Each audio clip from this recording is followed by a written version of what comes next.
Welcome to In Other News, an I Am Other news presentation.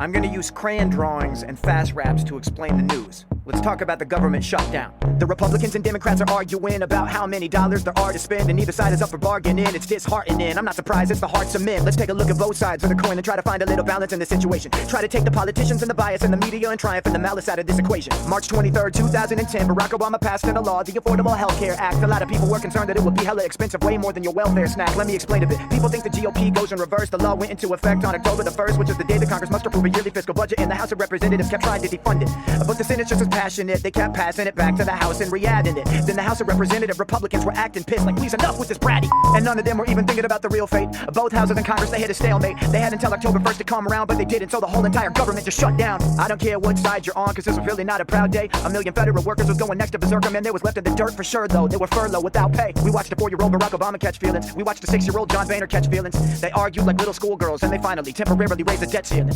In other news, in other news, most Americans act like they still use crayons.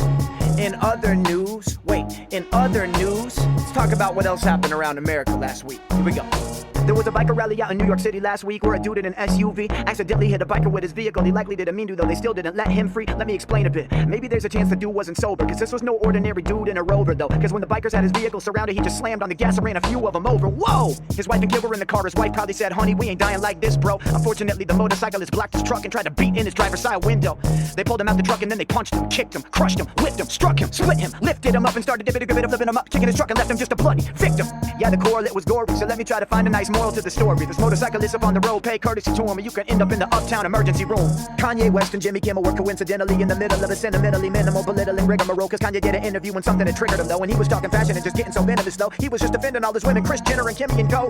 So Jimmy did a skit on his show, making fun of him, and Kanye made Twitter explode. All caps, he was yelling, he was fiendish. Anybody seen this? Is he kidding? Did he really mean this? He was saying he's a fashion genius, and if it wasn't for him, the world would be geneless. Jesus. He went on Jimmy Kimmel's show and he told Jimmy that he needs to watch his teeth, but after that they shook hands, hugged it out, they were back friends and all that, man, they squashed the beef.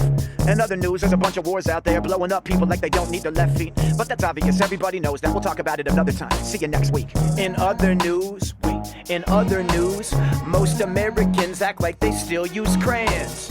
In other news, most Americans act like they still use crayons. See you next week.